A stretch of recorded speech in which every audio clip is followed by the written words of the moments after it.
Olá, o Conexão Poder está no ar. Conosco hoje nessa bancada, João Edson, que é nosso parceiro aqui do Conexão Poder, professor João Edson, nosso grande analista político aqui, Karine conosco nessa bancada.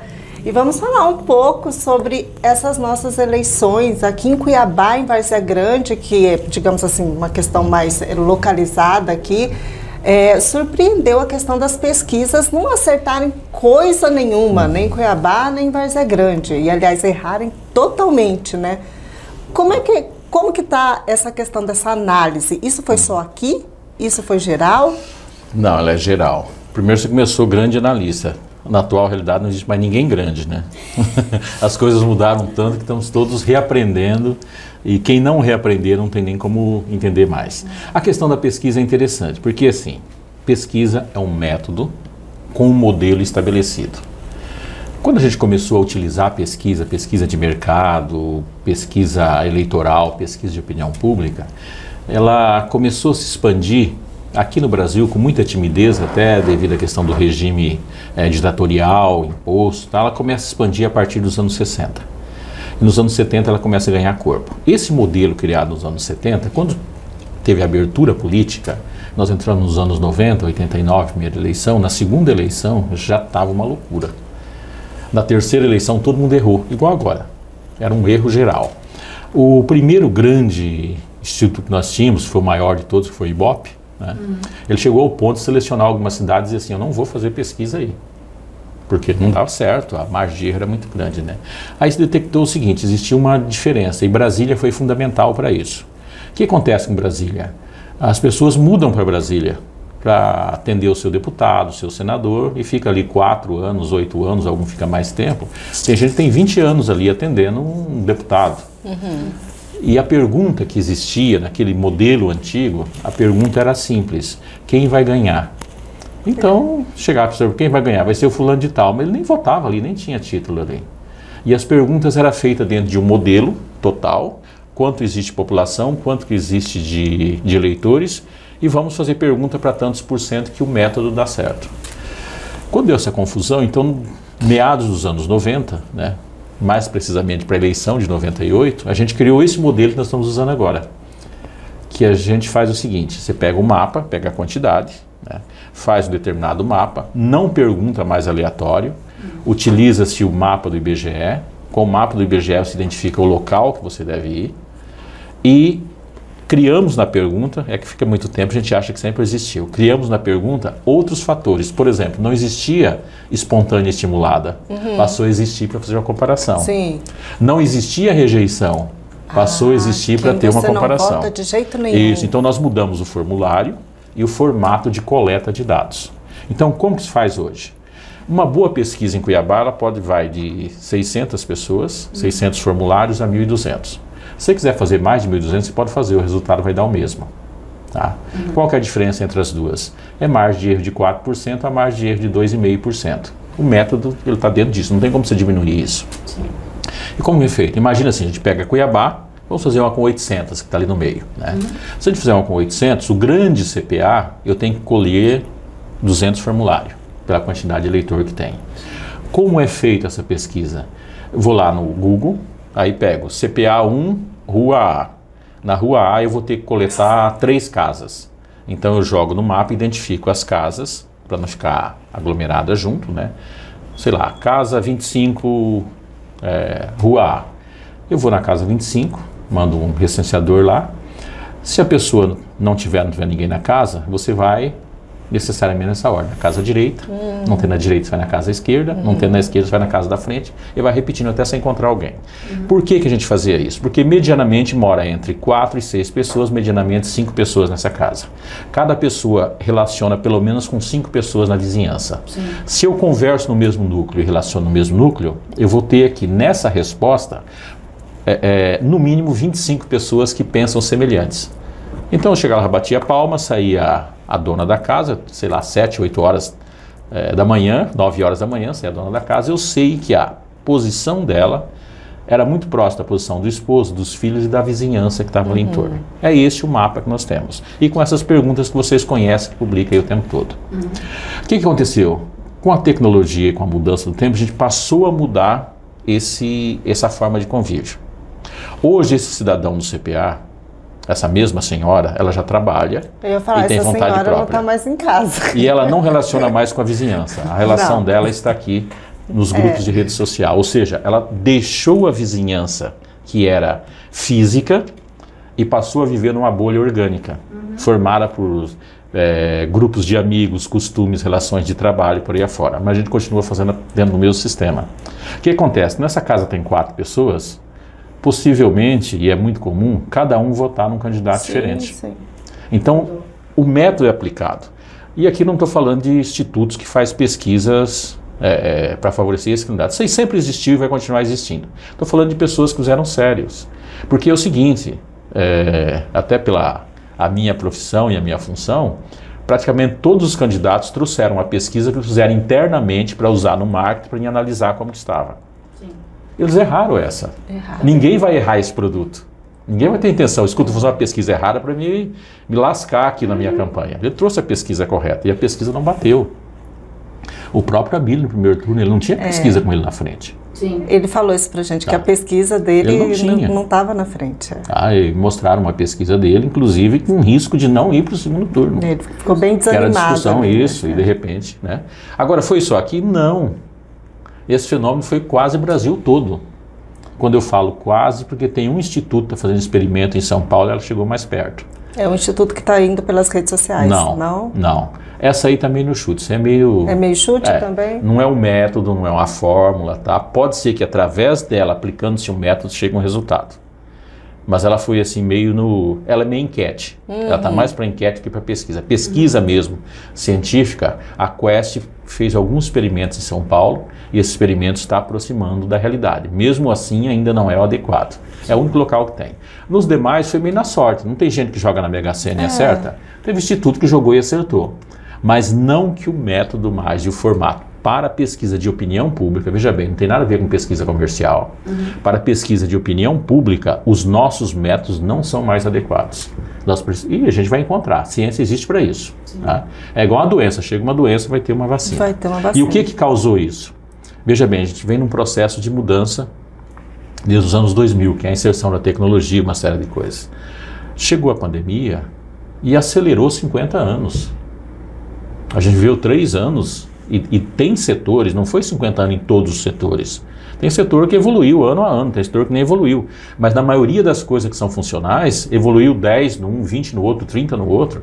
E no aspecto tecnológico, que é da função da relação de trabalho, vamos lembrar o seguinte, quando chegou a pandemia, chegou junto o Pix. Essa semana, o Pix vai mudar já, muito mais avançado em relação a isso. Quando chegou a pandemia, a gente tinha talão de cheque. Quem está com talão de cheque no bolso aqui? Quem tem em casa? Os bancos nem fornecem. A gente tinha talão de cheque mesmo. Nem então, dinheiro a gente Então estou exemplificando quando a gente fala assim, para não ficar um negócio muito vazio. Andamos 50 anos. Andamos aonde? Em várias coisas, o mercado financeiro. A gente comprava aonde antes da pandemia? Todo o nosso comércio... Do comércio local. Comércio local.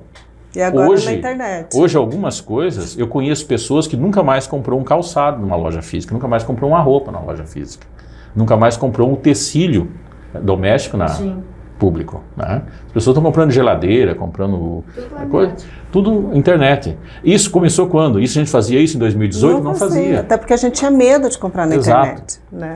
Isso muda, e aí uma área que eu entendo também, que é da neurociência, uma da área da informação, muda o mapa mental das pessoas. E quando você muda o mapa mental, a forma de coleta de dados tem que modificar também. A gente não... Exatamente, senão você não acompanha. Assim, esse tipo de pesquisa que a gente faz aqui no Brasil, funcionaria em qualquer cultura? Não. Numa cultura tribal não funciona essa pesquisa. Tá? E aí tem um outro fator que mudou para a eleição, que vai ser o mais difícil, que é o seguinte. Eu chego aqui, sou candidato. Imagina que isso aqui seja uma lanchonete, uma loja de venda, uma conveniência, alguma coisa. A Karine é uma eleitora. Você olha para mim e fala assim, que cara antipático. Esse aí não voto de jeito nenhum. Não gostei dele. Não gosto de árabe, não gosto de careca, não gosto de gente com barba. Ele tem todos os defeitos. Né? Não vou votar em saudita, careca, com barba. Não voto nesse cara. Né? Se passar uma pesquisa e perguntar para você, Em quem você não votaria de jeito nenhum? Quem você vai falar? Não votaria de jeito nenhum num candidato que passou aqui, fulano de tal. Isso na parte da manhã, você está tomando café da manhã.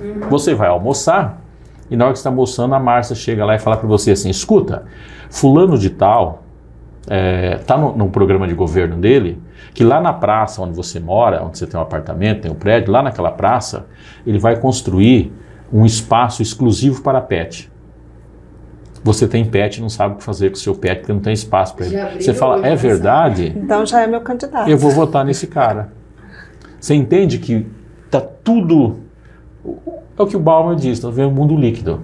O seu foco, e aqui eu estou falando para todo mundo, é o meu, de todo mundo, já não é mais um foco. A gente vive numa sociedade globalizada, a gente passa a ter um foco individual. Se a gente vivesse numa sociedade individual, a gente teria um foco global. Então a gente inverte os papéis. Então assim, o meu grau de interesse, ele não está mais em todas as áreas. Por exemplo, a pessoa que tem um plano de saúde, foi focada aí na questão da saúde em Cuiabá. O cara do plano de saúde não tocou o coração dele a discutir a questão da saúde. O cara da escola particular não toca nele dizendo que vai ter creche. Sim. Tá? Toca muitas vezes nele dizendo o seguinte, que ele vai criar uma casinha de pet no condomínio. Sim. Porque o problema dele hoje é o pet. Os problemas não são mais tão coletivos. Né? Uma das discussões que teve em Cuiabá, e eu venho falando isso há alguns anos, porque faz muitos anos que se discute isso, né, desde a Copa do Mundo, que é a questão do BRT e VLT. Cuiabá não é a cidade que as pessoas gostam de andar em transporte coletivo. Se o cara comprar uma bicicleta motorizada... né? Não, se ele tiver uma bicicleta motorizada, ele vai trabalhar com a bicicleta motorizada. Ele não vai abandonar por melhor que for o transporte. Você pode criar um transporte espacial para ele, um carro voador. Ele vai ir porque faz parte desse processo. Né? 2 carros para cada pessoa. E aí os políticos brigaram tanto por BRT e VLT, está na cabeça dos políticos. Não está na cabeça do cidadão. A cabeça dos políticos, então, não está entendendo o atual eleitor? Os nossos políticos não saíram do início dos anos 90. Não saíram do início dos 90. O que eles entendem do eleitorado está travado ali. Que entende sociedade.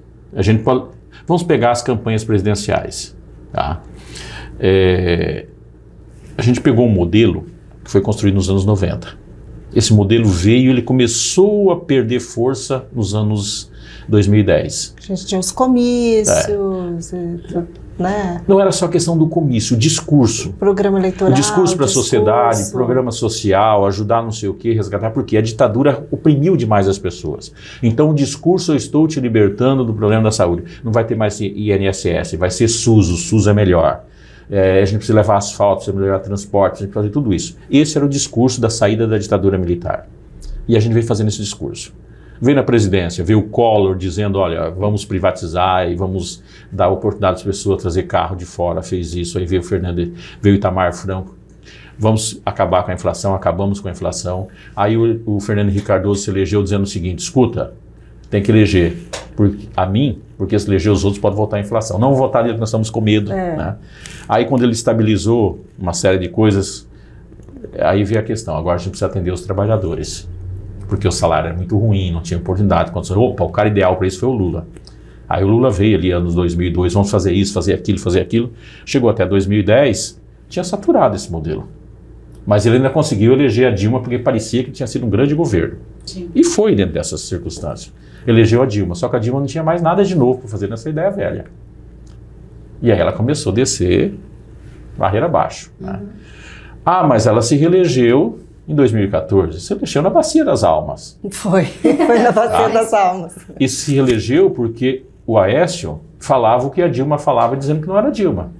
Não existia 2 programas de governo. Tá? Então a Dilma venceu o Aécio porque ela já estava no poder e usou a máquina. Tem que ser claro disso. Sim. Mas ele não venceu ela porque ele também não trazia nada de novo. Alguém lembra qual era alguma proposta nova que ele tinha? Não, zero.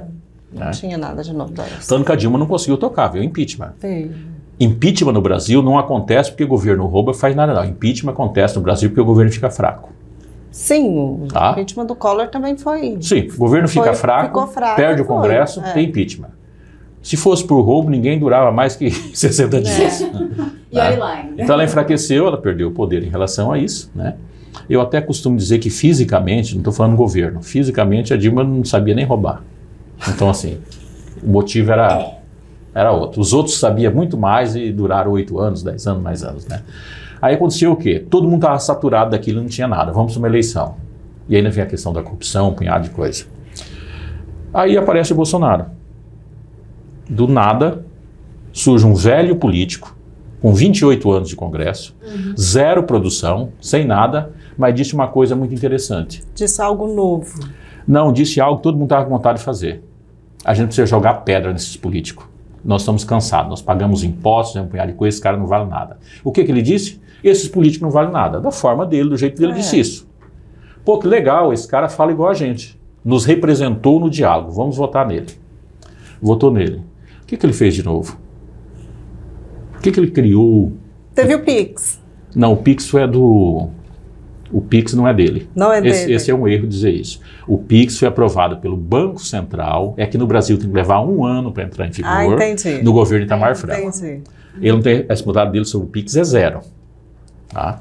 A única coisa que ele poderia fazer, talvez, mesmo assim não seria fácil, era vetar. Não vetou. Então, assim, essa é uma propaganda completamente equivocada. Não propaganda fez. enganosa. Isso. Só que aí veio a pandemia também.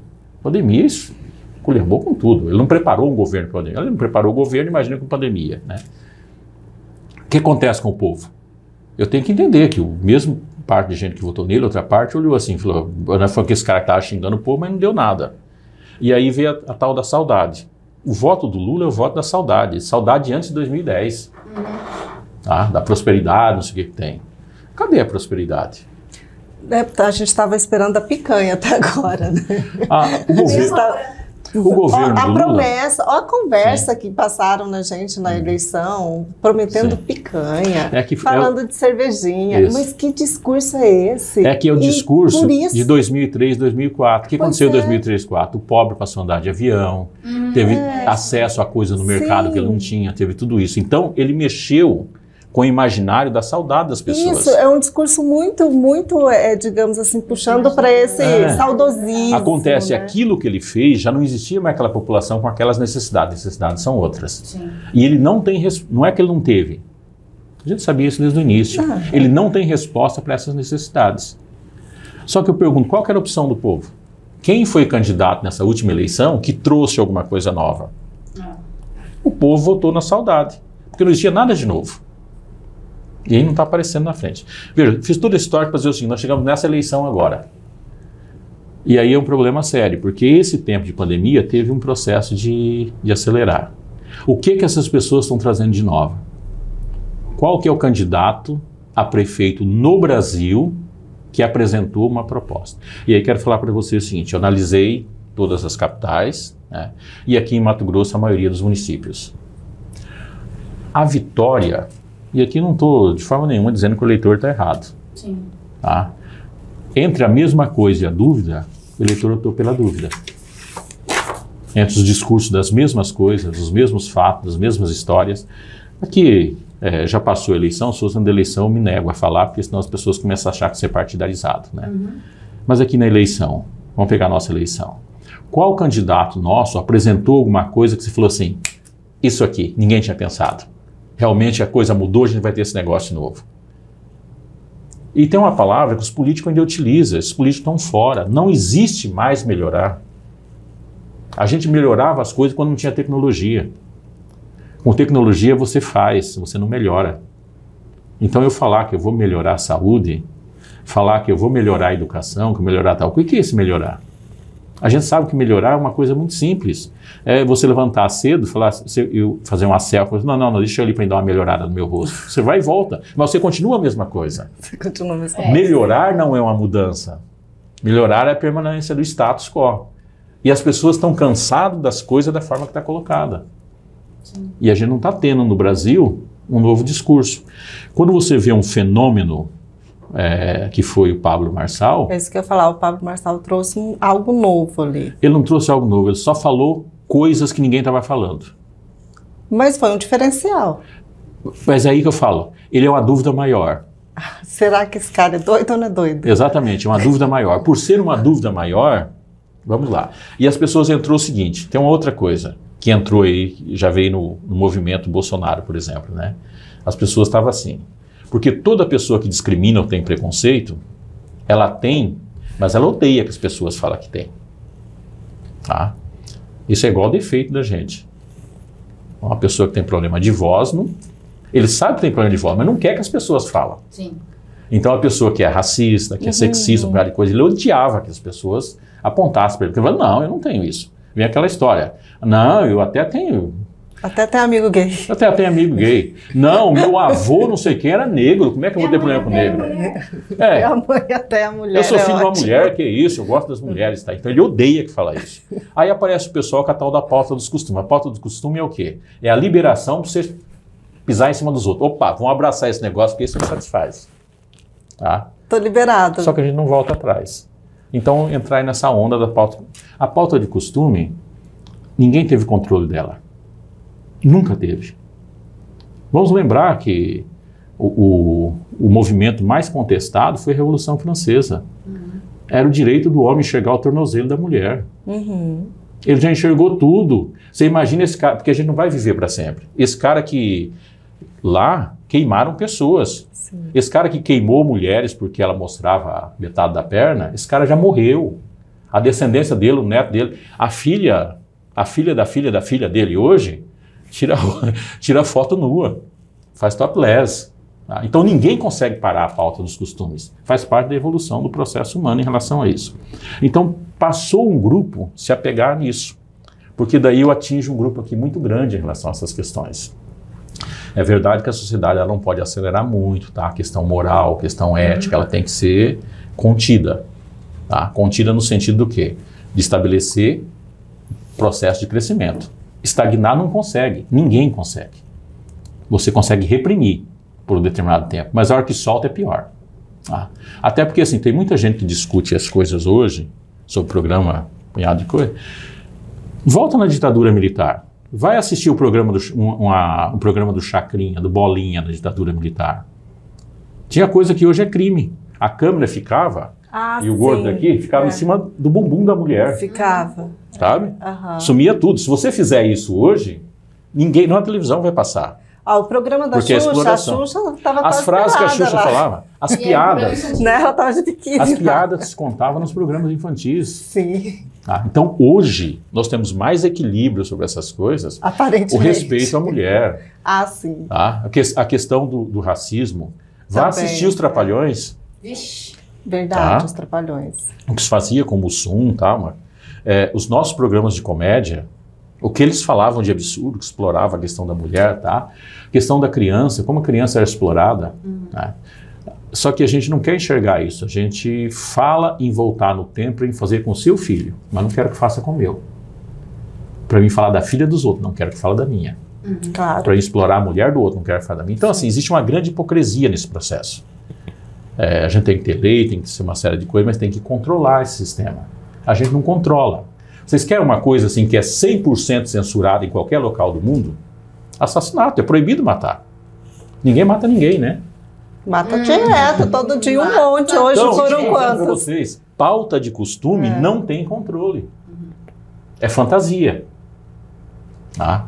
Eu vou criar uma lei que se a pessoa cometer um aborto, ela vai sofrer pena de morte. Vocês acham que não vai acontecer aborto? Vai acontecer clandestinamente, não vai Exato. acontecer. Como já acontece. Como acontece por aí afora. Vocês acham que não tem aborto em país? Eu sou descendente de saudita. A Arábia Saudita é um dos regimes mais duros. Vocês acham que não tem aborto lá? Deve ter. De com monte. certeza. Tá? Isso tem que ser discutido, sim. Tem que ser discutido como projeto de saúde. E deixar bem claro, não sou abortista, tá? Sou cristão, como tenho fé. Eu sou a favor da vida sempre. Não defendo pauta, eu só estou explicando para as pessoas Tem entenderem. que deixar Então, daqui a claro, pouco né? vai deixar Senão vem achar um que sou monte de abortista. comentário em É isso, cima, tem vem mesmo. Independente se o Estado liberar para todo mundo, eu nunca vou fazer. Ou, como eu não gero filho, Isso pelo que eu ia menos falar, vou você tentar não tem convencer. como fazer, João. Vou tentar convencer, né? Não pretendo Sim. ter filho também, né? Mas se for um filho meu, uma neta possível, alguma coisa assim, vou tentar convencê-los a não fazer. Não posso impedi-los, mas vou tentar. Independendo da lei, tendo ou não tendo a lei. E eu sei que tendo a lei, se resolver fazer, vai fazer sem o meu consentimento. Pois é. Então, assim, não é dentro desse espaço. Feito esse prelúdio para terminar, dizer o seguinte: qual foi a pauta real e concreta que veio para a eleição? A cadeirada? Talvez. A cadeirada. O que a gente lembra? E aí a gente Você vai lembra? cobrar o que do eleitor? Não cobrar do eleitor que ele faça uma boa escolha ou dizer para ele que ele fez uma má escolha? Difícil. Difícil. Nós não temos o conceito de sociedade. Por quê? A gente vem de uma sociedade nuclear, enraigado com valores ainda muito antigos, numa sociedade que jogou sem a gente saber. Eu também não sei. Não vão achar que eu estou achando aqui que eu estou tranquilo vivendo na sociedade, não. Tá? Eu venho lá da fronteira, eu nasci lá em Ponta Porã, uma família nuclear, as coisas pequenas, coisas ali, sabe, tudo reunido, negócio familiar. Na minha casa dava 7 horas da noite, reunia todas as famílias, pegava uma viola e tocava até de noite, ou contava piada, ou lia livros. A vizinhança tudo ia para casa. Tá? Então, assim, a minha formação é aquela. O machismo muito forte, os preconceitos muito fortes, todos esses valores muito fortes. De repente eu fui para o mundo e eu não vivi tantos anos assim para ter passado tantos. A sensação que eu tenho quando eu olho na minha história, tá? Que eu sou Matusalém, faz 1000 anos que eu estou aqui. Nossa. E eu tenho que mudar todo dia, e mudar desesperadamente, sempre estou atrás, sempre surge uma coisa nova. Tem coisas hoje, por exemplo, que eu tenho que cuidar de falar. Esse dia eu estava dando uma entrevista e eu tinha que explicar algo, eu enrolei até porque eu não sabia a palavra correta para falar. Eu falei, dependendo do que eu falar, eu vou ser cancelado. Vai ser cancelado. E corri o risco de cometer um crime. Sim, E era ao tem isso vivo. também, porque muita coisa se Exato. tornou crime. E por quê? Porque eu sou daquele jeito? Não. Porque nem no meu vocabulário está a palavra correta para dizer. Ou seja, A gente fica Nós se estamos policiando, mas nessa aqui a metamorfose. gente direto solta. E a pergunta de vocês era, os nossos políticos estão atrasados? Não, os nossos políticos não existem. Eles teriam que estudar muito, avançar muito. E os mais jovens que estão surgindo, eles estão dominando muita tecnologia sem conteúdo. Eles estão chegando, comunicando com as pessoas de forma... Agora, tem algumas coisas assim que a gente já aprendeu. Por exemplo, a sociedade que tem na mão a informação, ela não gosta que didaticamente seja explicadas as coisas. Vou dar um exemplo aqui de uma coisa assim que alavancou muito o Abílio, por exemplo, aqui em Cuiabá. Essa questão da taxa do lixo é muito complexa. Então ele não entrou nessa questão da taxa do lixo. Sim. O que ele disse? Eu sendo prefeito vou tirar ela. E pronto. Pronto. Foi uma comunicação que é de 5 segundos, 10 segundos. É o que a pessoa vai isso que a conseguir pessoa queria entender.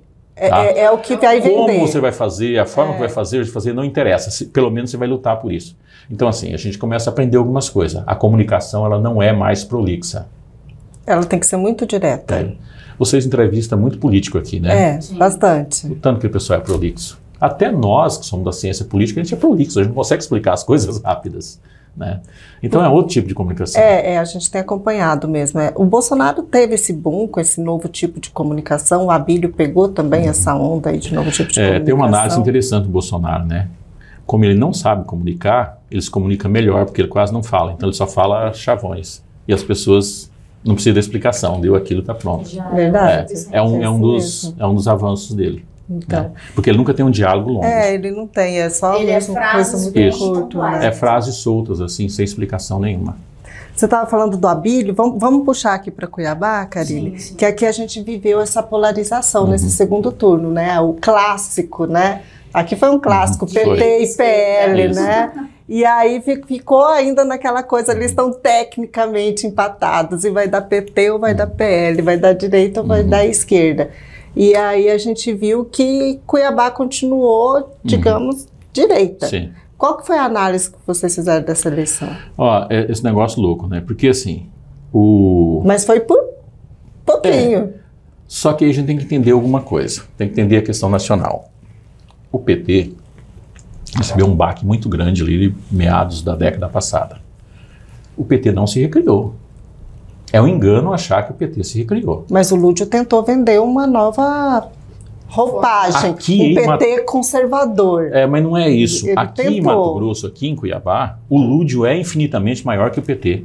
Ele é. Aqui em Cuiabá ele Assim como no Brasil, o Lula é muito maior que o PT.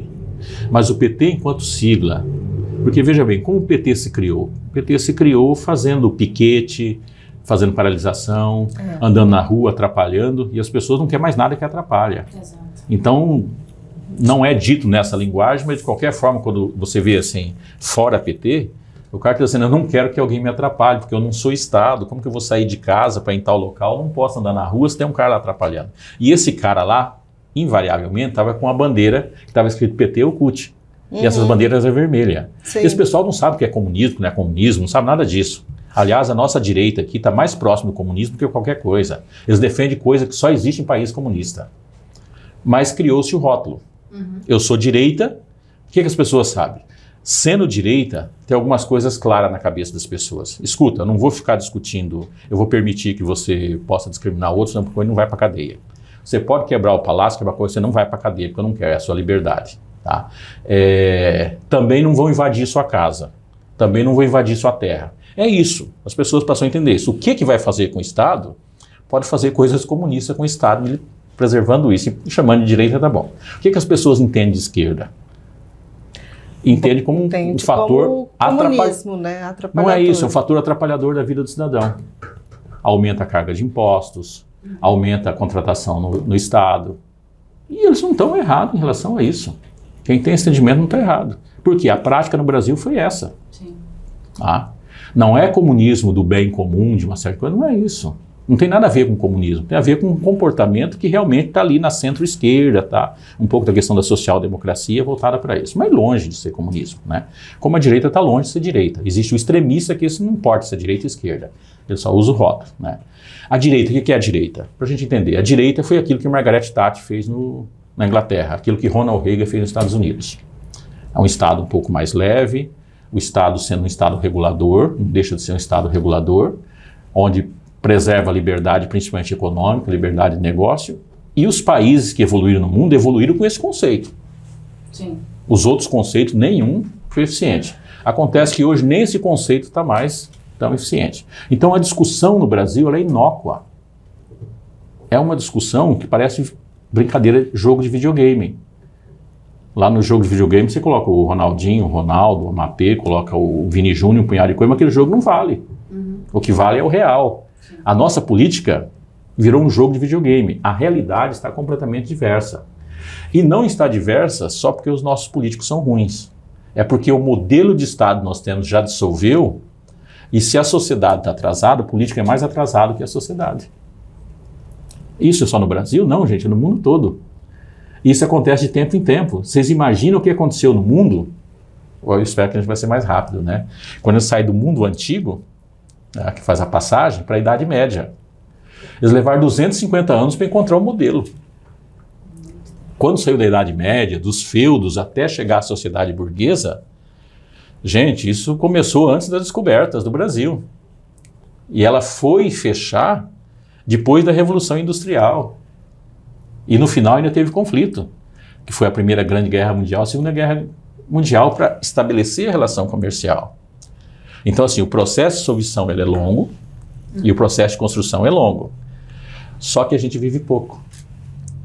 Você imagina a pessoa que nasceu entre a passagem do Estado feudal para o Estado burguês, que levou quase 400 anos, 300 e poucos anos. A maioria das pessoas que nasceu ali só pegaram a bagunça. Sim. Porque eles nasceram 50 anos depois e estavam mortos. E nós estamos nesse nó do tempo. Então, ao mesmo tempo, não é para desespero, a gente precisa se enxergar onde está. Essa confusão política, esse processo, a gente está tentando encontrar o caminho.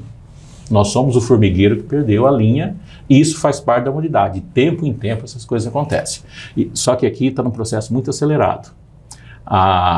O nativo digital, ele é diferente. Por isso que a gente está se chocando com os nossos filhos, no meu caso, já neta, né? Tem uma dimensão de raciocínio e uma estrutura mental diferente. Mas também não sou adivinho quanto tempo. Eu fico feliz se eu puder enxergar mais transformação. Eu sou feliz da vida. Quando eu nasci, o meu grande desejo era aprender a datilografar. Quando eu tirei o diploma, foi uma festa. Hoje em dia, muitos mal sabem Tá ali, que ó. é uma máquina de Tá aqui a senhora, como que o nome dela é Olivete. O rádio de casa é aquilo colocado na comunheira da casa, Sim. uma madeira de um lado, lá em cima, né? E você ficava ali chiando. O dia que virava o tempo para chuva, o pai fazia desligar tudo porque podia cair um raio. Podia. Faz tempo. Faz tempo, Faz hein? tempo Ainda bem isso. que agora não cai o raio. aqui E no hoje, celular. hoje aqui eu estou antenado. Então, assim, dá uma olhada quantos anos eu vivi. Sim. Não são o meu tempo de vida, é o tempo de transformação. Né? Eu saí do carro de boi, né, para o carro elétrico. É outra realidade. Sim. A gente, quando a gente estava trabalhando, quando passava um avião, todo mundo parava e ficava olhando para o céu. Hoje eu ando de avião. Hoje você está lá no céu. Exato. João, aproveitando que a gente falou dessa polarização desses dois lados, esquerda e direita, Lúdio, Abílio, PL, PT, a gente viu, trazendo para um contexto um pouco geral agora, que aqui em Mato Grosso, o Bolsonaro teve uma força muito grande para impulsionar muitos políticos. O Abílio é um deles, lá em Várzea Grande, a Flávia Moretti também é um caso desses. E aí eu queria saber, você como analista, o quanto o Bolsonaro em si, mas também outros políticos têm força, têm poder para poder mover essas eleições, impulsionar essas pessoas, mesmo já não estando tão...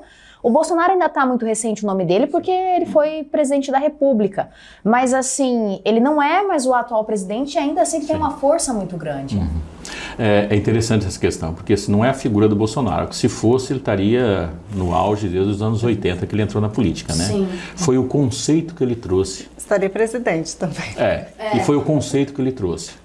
Que para Mato Grosso, não só para Mato Grosso, para o estado do agro é muito interessante. Qual que era o medo do agro? Invasão de terra, né? Invasão de terra, garantia de preço, esse tipo de coisa. E ele realmente... Né? E cada um vota de acordo com aquilo que... Né? Por isso que muitas vezes o cara fala, como pode o cara votar fulano e tal? Eu falei, claro que pode. Está ligado à conta dele, à vida dele. Sim. Ele sabe onde dói. A Márcia é excelente para mim, mas tudo que você faz me prejudica, por que eu vou votar em você? Então, assim, as pessoas votam segundo as suas relações de interesse. Sim. E o Bolsonaro, ele foi aquele cara que ele não atrapalhou, principalmente o produtor rural, e não deixou atrapalhar. Tá? Então, ele fez duas coisas. Então, esse fator pesa muito. A pessoa dizer que é Bolsonaro, o teu apoio do Bolsonaro, é um passo muito interessante. Agora, isso por si só não vence a eleição. Sim. Ele tem que trazer um elemento. A vantagem, por exemplo, do Abílio. O Abílio tem um discurso muito do não atrapalhador. E Cuiabá, como a gente está em franco crescimento, a última coisa que a gente quer é um atrapalhador. A gente sabe que tem oportunidade, precisa trabalhar. Então o discurso do Abílio ele andou muito por esse caminho, né? Agora, se a gente for olhar em centros onde já ultrapassaram isso, as pessoas morrem de medo da esquerda ainda, não quer essa tal de esquerda. Sim. Atrapalhadora, não sei o que tem. Mas já não é mais o Bolsonaro a referência. Hoje eu não sei se uma disputa entre, se fosse Bolsonaro e Pablo Marçal em São Paulo, se o Pablo não venceria.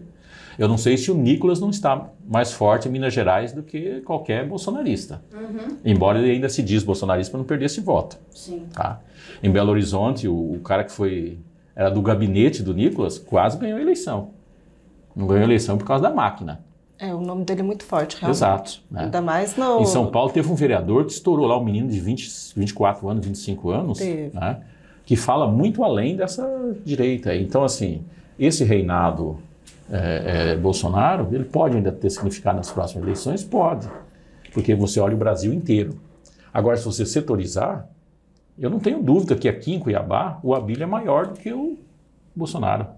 Agora, o voto do Bolsonaro foi importante, o Abílio foi. Sem o Bolsonaro, talvez o Abílio não se criava. Agora, quem votou nele nesse momento, eu não tenho dúvida que aqui em Cuiabá o discurso dele, a fala dele, a forma que ele toca as pessoas... Foi a pauta dele, Ele se comunica melhor que o Bolsonaro aqui. Sim.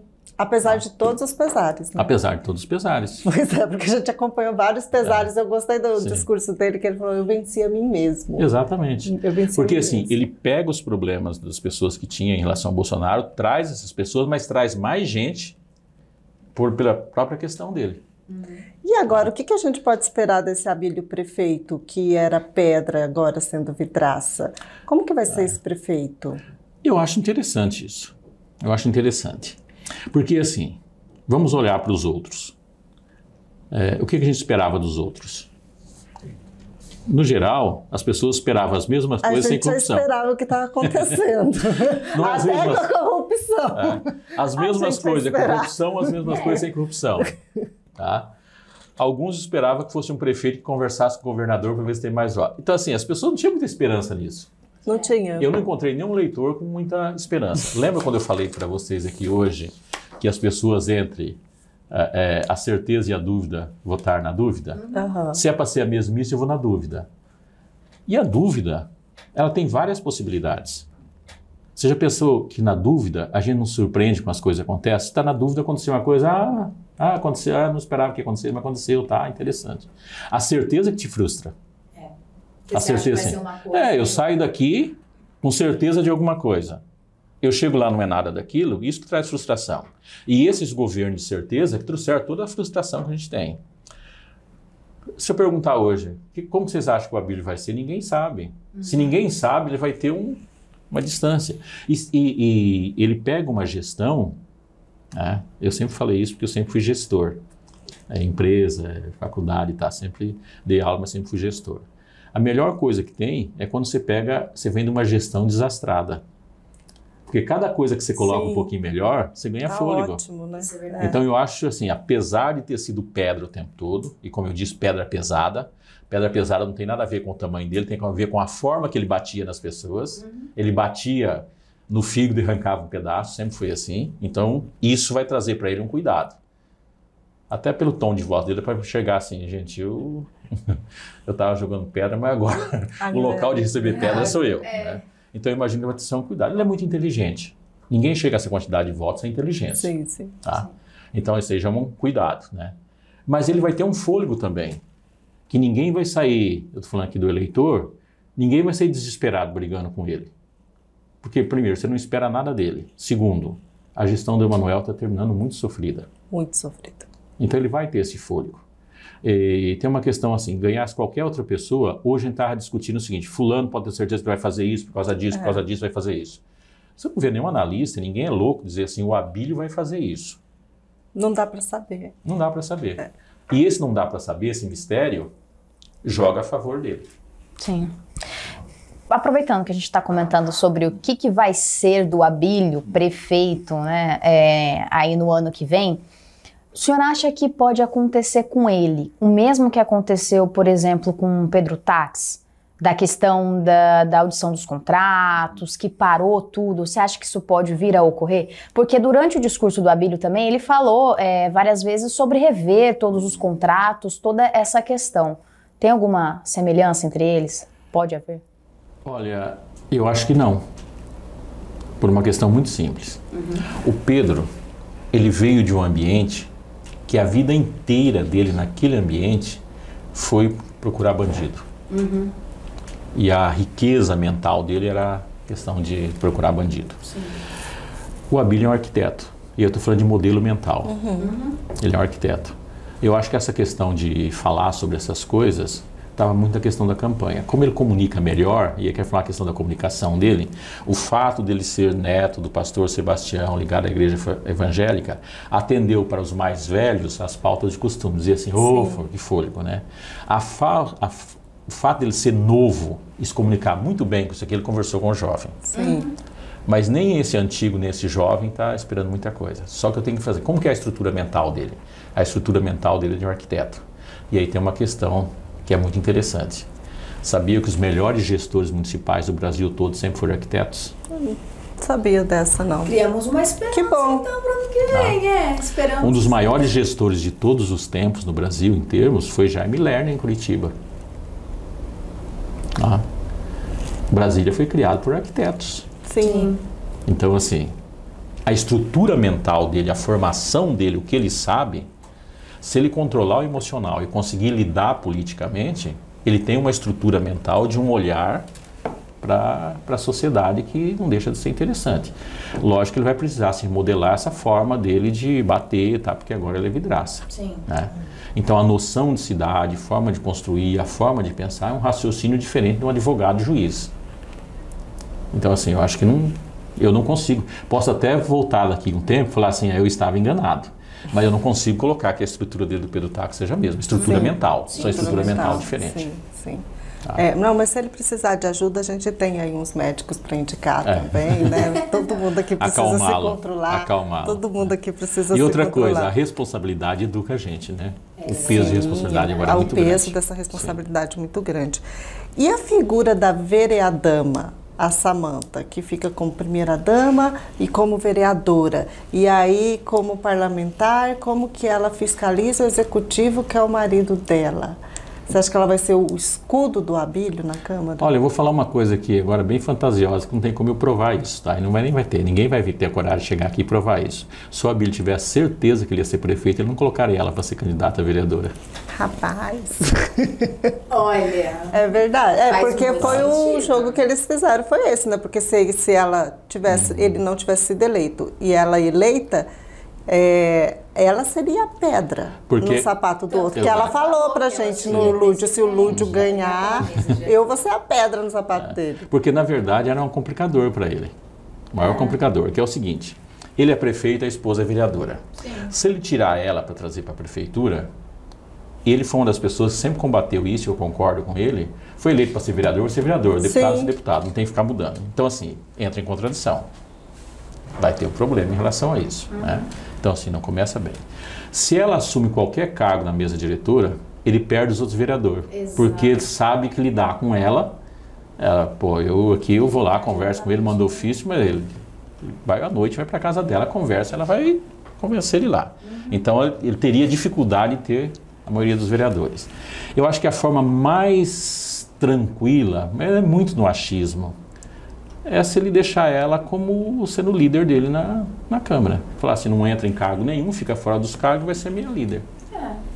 Ah, O escudo oficial. sim, porque se ela ficar até como vereadora sem fazer nada, o pessoal vai ficar... Vai ficar criticando. Tá e vai ficar fazendo, com medo né? de falar qualquer coisa, ela vai contar, lógico que ela vai contar para ele. Claro que vai De noite contar. eles vão sentar pra jantar e a pauta Não vai ser tem essa. como. Então, não assim, eu contar. não sei quando ele lançou ela, acho que ele pensou assim, eu não vou ser eleito, vou colocar ela lá e vou continuar aqui, porque Até senão não teria porque, colocado. Pensando bem pelas pesquisas, a expectativa não era que ele fosse eleito de fato, né? É. É quando Mesmo que elas vieram tenham as errado, pesquisas. Então, assim, eles ó, se ele pudesse voltar sabendo do resultado para prefeito, ele falava, Samanta, fica quieto, você vai ter muita coisa para fazer na prefeitura, não precisamos entrar nessa confusão. Vão ter que se dividir. Sim, a gente está vendo uma nova estrutura aí, né? Sim. E não pega na familiocracia, que ele tanto criticava?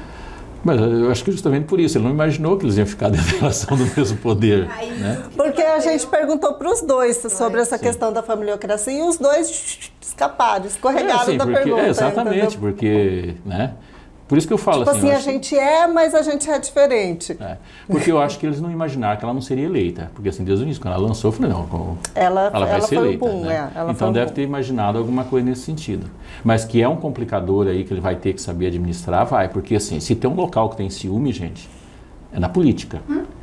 E a Câmara de Vereador ali não vai ter amigo dele, não. Vai ter ciúme, porque ela é a esposa dele. É um complicador sem tamanho.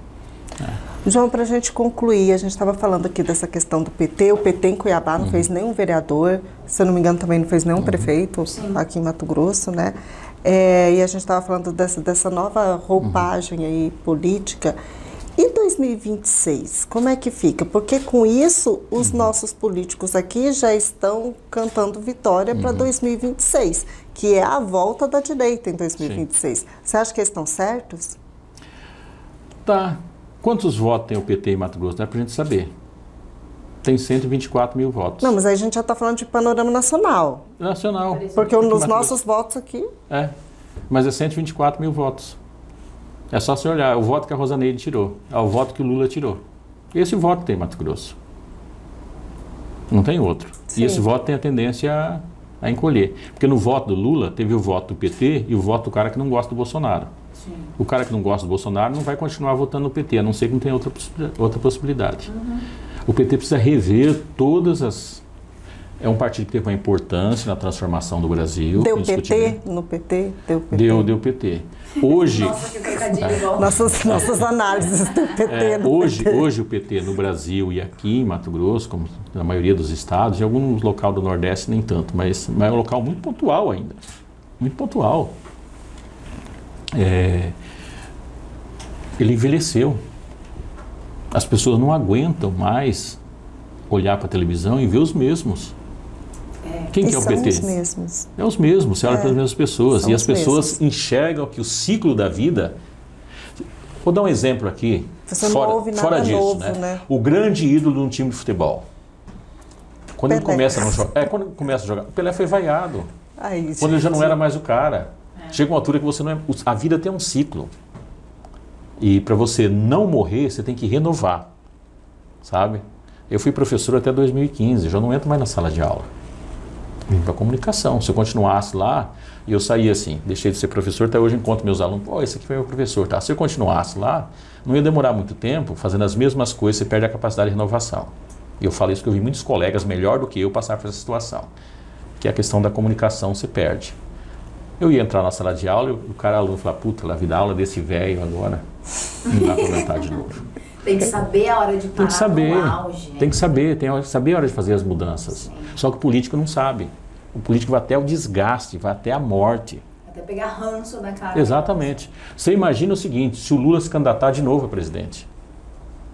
Não ganha.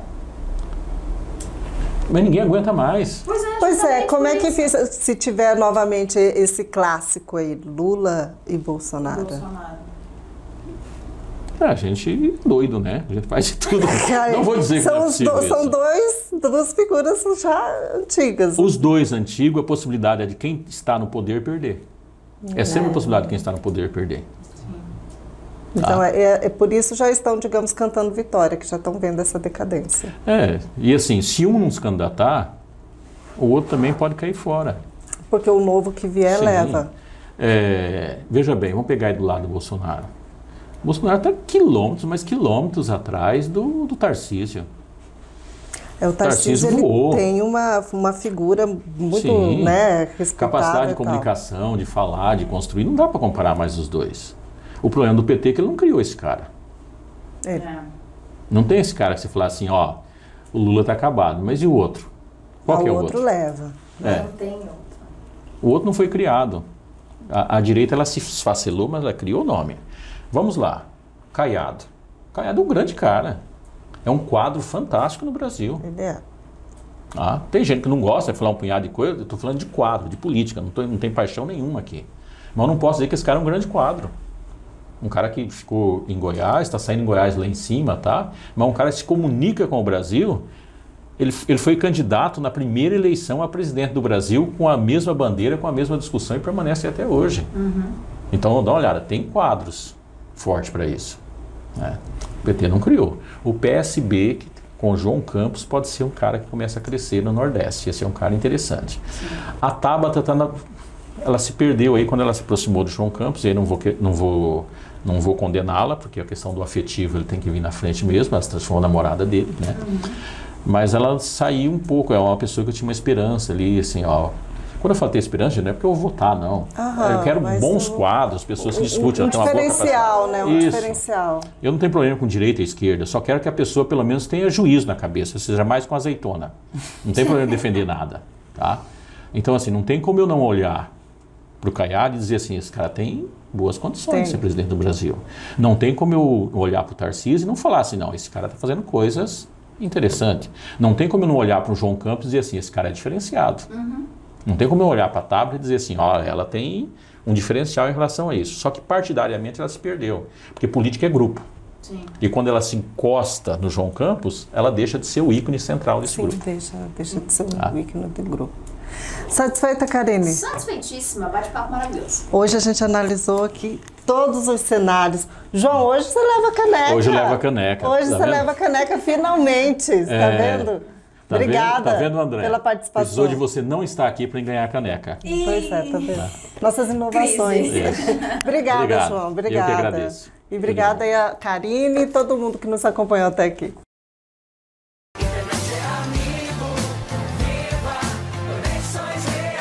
Acesse sejaamigo.com.br e conheça os planos. Amigo, viva Conexões Reais!